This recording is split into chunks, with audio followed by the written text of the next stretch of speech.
Hello दोस्तों, जय हिंद।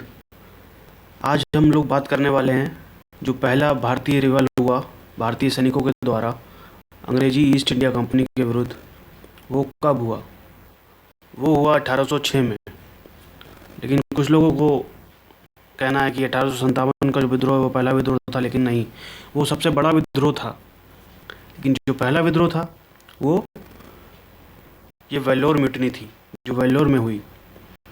हुआ ऐसा कि मद्रास, ये सब घटना मद्रास की है, जिसको आज हम लोग तमिलनाडु चेन्नई के नाम से जानते हैं।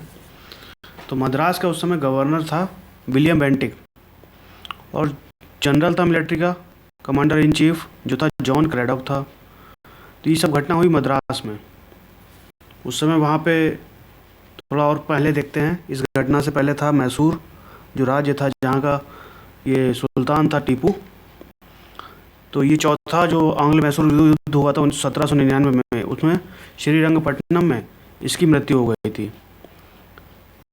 टीपू की श्रीरंगपट्टनम में मृत्यु हो गई थी। अब उसके बाद बचा इसका परिवार। तो उसको ईस्ट इंडिया कंपनी ने क्या किया, उठा करके वेल्लोर शिफ्ट कर दिया और पेंशन देने लगी कि अब तुम लोग शासन से एकदम हट जाओ और अपना पेंशन लेके आराम से रहो। तो इसको पेंशन देने लगी, इसके परिवार को। इसकी बीवी और इसके बच्चे जो हैं वो वेल्लोर में रहने लगे, किले में। अब विलियम बेंटिक ने कई सारे सुधार करे उस 1801 के बाद। धीरे धीरे 1805 में एक मेजर सुधार किया, जो कि इस क्रांति का कारण बना, मेन कारण। क्योंकि कोई भी विद्रोह कब होता है? जब किसी आदमी के जो है उसकी जीवन शैली को बदला जाए, या उस पर अत्याचार हो, या दमनकारी नीति अपनाई जाए, तभी विद्रोह होता है। तो जो पहला विद्रोह हुआ उसका कारण क्या रहा? उसका कारण भी कुछ रहा होगा। तो कारण देखिए, नंबर 1 पे क्या कहता है, resentment against change in dress code. Resentment मतलब होता है नाराज़गी या रोष। तो रोष आ गया सैनिकों में, नाराज़गी आ गई। कब, किस बारे में? जब उनका ड्रेस कोड चेंज किया गया, उसका ड्रेस कोड को बहुत स्ट्रिक्ट किया गया। पहले क्या था, हिंदूज जो थे वो अपना तिलक लगा के जाते थे, मुस्लिम जो हैं दाढ़ी रखते थे। तो इन सबको क्या कहा उसने कि आप ये सब नहीं कर सकते, आप कोई रिलीजियस मार्क्स नहीं लगाएंगे, पहनेंगे ना, मुस्लिम दाढ़ी रखेंगे, क्लीन शेव रह के आएंगे।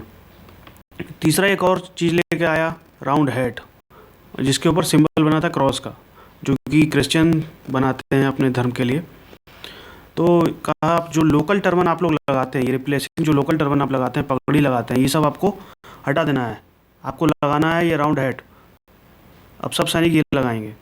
तो ये भी एक मेन कारण बना कि उनको अपने, सबसे बड़ी चीज़ क्या होती है, धर्म। जिस धर्म को आदमी जन्म से मानता आ रहा है, अब उसको हटा रहे हैं, बदल रहे हैं। तो इन सब में क्या हुआ, विद्रोह उत्पन्न हुआ सब सैनिकों में। तो इन्होंने जब इसका इजहार किया, प्रोटेस्ट किया, तो उस प्रोटेस्ट में क्या हुआ, तो प्रोटेस्ट में हुआ ये कि मई 1806 में ये सब जो सुधार लेके आए, ये लोग नवंबर 1805 में लेके आए, धीरे धीरे अप्लाइड किए। तो इन सब सैनिकों ने मिलकर मई के महीने में 1806 में प्रोटेस्ट किया। और उस प्रोटेस्ट में हुआ ये कि बहुत लोगों को अरेस्ट कर लिया गया, जो जो प्रोटेस्ट कर रहे थे, और अरेस्ट करके भेज दिया गया सेंट जॉर्ज किला जो है मद्रास में, वहाँ पे गिरफ्तार कर लिया इन सबको, जो मेन लीडर थे इनके।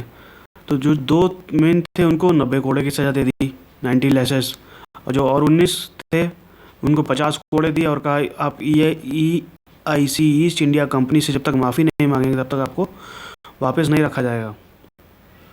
तो फिर ये मैटर यहाँ पे क्लोज़ हुआ, माफ़ी भी मांग के वो लोग वापस नौकरी में आ गए।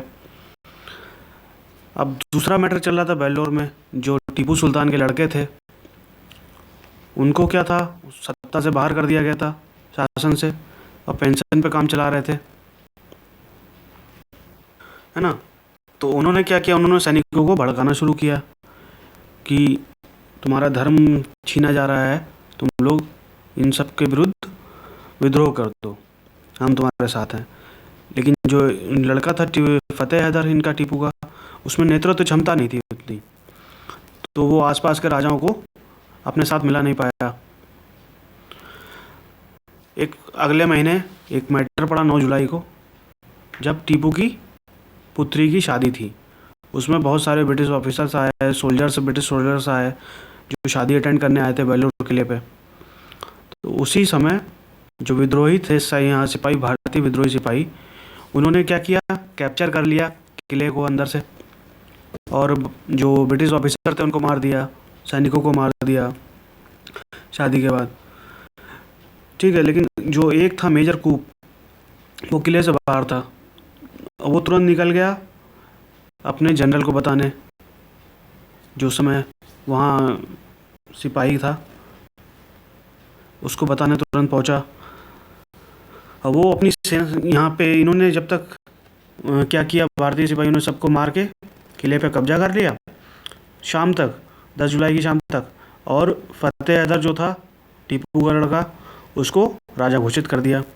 लेकिन अब टीपू में क्या था, जो लड़का था इसका फतेह हैदर, नेतृत्व क्षमता थी नहीं, जिस कारण क्या किया इसने, ना पड़ोसी राजाओं से मदद ले पाया, ना हथियार उसको मिले, और ना ही और सिपाही मिले। तो जो भाग गया था वो अपने जनरल गिलेस्पी के पास पहुंचा, उसने सब वहाँ की घटना बताई। तो जनरल गिलेस्पी ने तुरंत अटैक करने के लिए अपनी बड़ी सी फौज लेकर के पहुंच गया किले की तरफ। तो ब्रिटिश जो मेजर कूप था वो उसके साथ अपना आर्मी लेके आ गया, और जो यहाँ सैनिक थे, भारतीय सैनिक, उन सबको मार के किले पे कब्जा कर लिया। और जो टीपू की परिवार था, जो उसका लड़का फतेह हैदर, उन सबको अरेस्ट करके कलकत्ता के लिए भेज दिया, वहाँ से हटा दिया। इसमें 350 लगभग भारतीय सैनिक मारे गए। ये कमी थी नेतृत्व क्षमता की फतेह हैदर की। और उसमें जो अंग्रेज़ों की तरफ से आई विटनेस बची थी, क्योंकि जो किला था वो किला था जॉन फैनकॉर्ट के जिस कमांडर के अंदर में। तो उसमें जो अंग्रेज़ आए थे हल्के फुल्के सैनिक जो शादी अटेंड करने, उनमें से केवल एक लेडीज़ बची थी और उसके 1-2 बच्चे बचे थे। उन्होंने, वो थी वाइफ किसकी, जॉन फैनकॉर्ट की। इसकी वाइफ थी ये अमेलिया फार्मर, बस ये बची थी। तो इसने अपनी मैन्युस्क्रिप्ट लिखी है इस घटना होने के 2 हफ्ते बाद, कि वहाँ पर क्या क्या हुआ, कैसे घटित हुआ, ये सब उसने अपनी मैन्युस्क्रिप्ट में बताया है। तो इसमें भारतीय सैनिक मारे गए 350, और जो ब्रिटिश आए थे वो भी मारे गए। तो कैजुअलिटी देख लेते हैं। ठीक,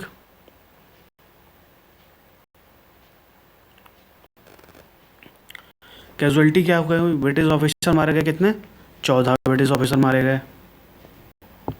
ब्रिटिश सोल्जर 115 मारे गए, और जो भारतीय सोल्जर मारे गए वो 350। ये 350 तब मारे गए हैं जब जनरल गिलेस्पी अपनी सेना लेकर के आया था हमला करने के लिए। तो जो सीनियर ब्रिटिश ऑफिसर था रिस्पॉन्सिबल, इस सब चीज़ के लिए रिस्पॉन्सिबल कौन था, ये घटना होने का कारण क्या था? कारण तो यही था कि जो ड्रेस को उनके चेंज किए गए, हिंदूज़ को रोका गया अपने रिलीजियस मार्क्स लगाने से, मुस्लिम्स को रोका गया अपनी बियर्ड रखने से। तो मेन रिलीजियस कारण तो यही था। ये लागू किसने किया, उसके लिए जो डेस्टिनेशन लागू था, उसको वापस इंग्लैंड बुला लिया गया। जॉन क्रैडक को भी वापस इंग्लैंड बुला लिया गया, और जो नई पगड़ी का रूल आया था राउंड हेड लगाने वाला, उसको भी कैंसिल कर दिया गया, ताकि जो सिचुएशन है वो नॉर्मल की जा सके। अब ये कैजुअलिटी जो हुई है पूरी, ये 1857 से मिलती जुलती है कुछ परिप्रेक्ष्यों में। देखते हैं कैसे ये सिमिलर है इससे। देखिए इसमें क्या हुआ, जो फतेह हैदर था टीपू का लड़का, उसको राजा घोषित कर दिया गया सैनिकों के द्वारा, वेल्लोर किले को कब्जे में लेके। ठीक, इसमें भी नेतृत्व क्षमता की कमी थी। ये भी पेंशन पे था ईस्ट इंडिया कंपनी के, और बहादुर शाह का भी यही हाल था कि नेतृत्व क्षमता उनके पास भी उतनी नहीं थी, और वो भी पेंशन पे चल रहे थे। दिल्ली के सैनिकों ने, मेरठ के सैनिकों ने वहाँ मेरठ जीत के दिल्ली पहुँचे और बहादुर शाह को राजा घोषित किया था। ठीक है। तो इनके पास भी इतनी नेतृत्व क्षमता नहीं थी, लेकिन इनको जो है सपोर्ट मिल गया था, और राज्यों का झांसी, कानपुर, अवध का। क्यों? क्योंकि उस समय लॉर्ड रोजिन ने एक नीति लाई थी, डॉक्ट्रिन ऑफ लैप्स की। जैसे अगर किसी राज्य में कोई उत्तराधिकारी नहीं है, उसका जायज उत्तराधिकारी अगर नहीं है, तो वो जो राज्य की पूरी प्रॉपर्टी है, पूरी ज़मीन, एरिया, सब अंग्रेज़ों की, ईस्ट इंडिया कंपनी के अंदर में आ जाएगा। तो इसी मैटर को लेकर के बहुत सारे राज्य जो हैं वो इनके नेतृत्व में इकट्ठे हुए थे, बहादुर शाह के। लेकिन इसमें ऐसा कुछ नहीं हुआ था फतेह हैदर वाले में। इसके आसपास का कोई राज्य इसको सपोर्ट नहीं किया, तो एक स्मॉल म्यूटिनी बन के रह गई और तुरंत ही ख़त्म कर दी गई, एक दिन में ही। एक दिन बस चली थी ये था बिग म्यूटिनी। ये काफ़ी दिन तक मैटर चलता रहा।